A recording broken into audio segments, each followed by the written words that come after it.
அன்பிற்குரியவர்களே, அஸ்ஸலாமு அலைக்கும் வரஹ்மத்துல்லாஹி வபரகாத்துஹு. இன்னைக்கு ஒரு முக்கியமான விஷயத்தை பத்தி பேசலாம்னு இருக்கிறேன்.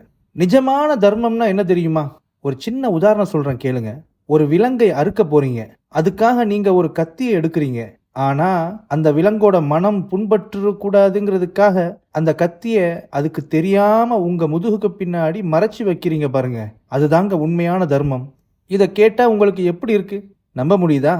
இன்னைக்கு சோசியல் மீடியால பாத்தீங்கன்னா குர்பானி அல்லது பலியிடுதல், விலங்கை பலியிடுதல் முறை ஒரு கொடூரமான செயல்னு நிறைய கோபமான பதிவுகள் வர்றதை நம்ம பார்க்கிறோம்.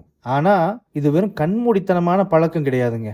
இதுக்கு பின்னாடி தியாகம், சமூக பொறுப்பு, அப்புறம் உச்சக்கட்ட கருணை, இப்படி மிக அழகான விஷயங்கள்லாம் இருக்கு. இப்போ உங்களுக்கு ஒரு கேள்வி வரலாம், இது இறைவனுக்காக செய்யற ஒரு ஆன்மீக சடங்கு தானே, இதுல ஏழைகளுக்கு எதுக்கு இறைச்சி கொடுக்கணும்னு சொல்றாங்க? அங்கதாங்க விஷயமே இருக்கு. இஸ்லாமிய மார்க்க அறிஞர் அல் ஹத்தீப் அல் ஷிர்பினி என்ன சொல்றாருன்னா, நீங்க கொடுக்கிற குர்பானி இறைச்சியில ஒரு பகுதியை கண்டிப்பா ஏழைகளுக்கு பகிர்ந்தளிக்கணும். அப்படி நீங்க கொடுக்கலன்னா நீங்க செஞ்ச அந்த குர்பானி கடமையே நிறைவேறாதான். யோசிச்சு பாருங்க. இது ஒரு கட்டாயப்படுத்தப்பட்ட ஃபுட் பேங்க் சிஸ்டம் மாதிரி இல்ல. வறுமை ஒழிப்பையும் சமூக ஒத்துழைப்பையும் இது நேரடியாக செய்யறதுங்க. சரி, ஒரு உயிரை பறிக்கிறத எப்படி நியாயப்படுத்த முடியும்? இங்கதான் இஹ்சான்ங்கிற ஒரு கோட்பாடு உள்ள வருது. இஹ்சான்னா ஒவ்வொரு செயலையும் உச்சகட்ட நேர்த்தியோட செய்யறது. இமாம் அல் நபவி ரஹ்மத்துல்லாஹி அலைஹி இதை தெளிவா பதிவு செஞ்சிருக்கார். ஒரு விலங்கை அறுக்கும் போது அதுக்கு எந்த வலியும் தெரியக்கூடாதுங்கிறது தான் அது.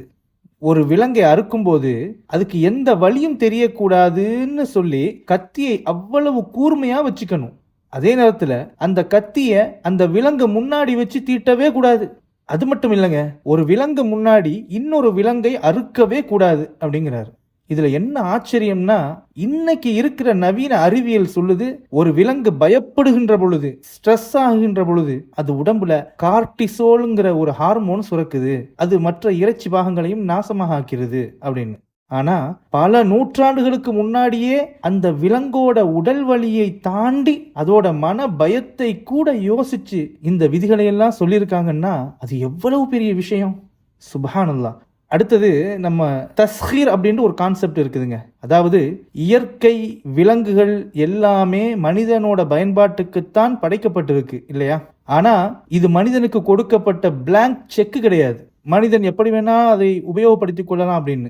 மனிதன் தான் உயர்ந்த படைப்புன்னு குரான் சொல்லுது. மனிதன் தான் உயர்ந்த படைப்புன்னா அவனுக்குத்தான் இயற்கையை வழிநடத்துகிற மிக உயர்ந்த தார்மீக பொறுப்பு இருக்குதுன்னு அர்த்தம். உயர்ந்த படைப்பு என்ற அந்த அந்தஸ்து மனிதனுக்கு எல்லையற்ற அதிகாரத்தை தரவில்லை, மாறாக இயற்கையின் மீதான மிக உயர்ந்த தார்மீக பொறுப்பை தருகிறது. நாம் விலங்குகளை பயன்படுத்தலாம், ஆனால் அது மக்காசிது ஷரியா அடிப்படையில் மட்டுமே அமைய வேண்டும். இதுதான் மக்காசிது ஷரியா சொல்கிறது. அதாவது உங்க தேவைக்காக பயன்படுத்துங்க, ஆனா சூழலியல் சமநிலையை அழித்து லாபம் சம்பாதிக்காதீங்கன்னு சொல்லுது. அப்போ குர்பானிங்கிறது வெறும் ரத்தம் சிந்துகிற ஒரு சடங்கு அல்ல.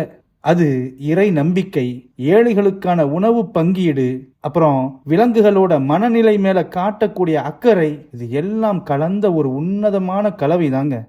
கடைசியா ஒரு சின்ன விஷயம், ஒரு விலங்கு முன்னாடி கத்தியை கூட தீட்டக்கூடாதுன்னு நினைக்கிற அந்த நுட்பமான கருணையை சும்மா யோசிச்சு பாருங்க.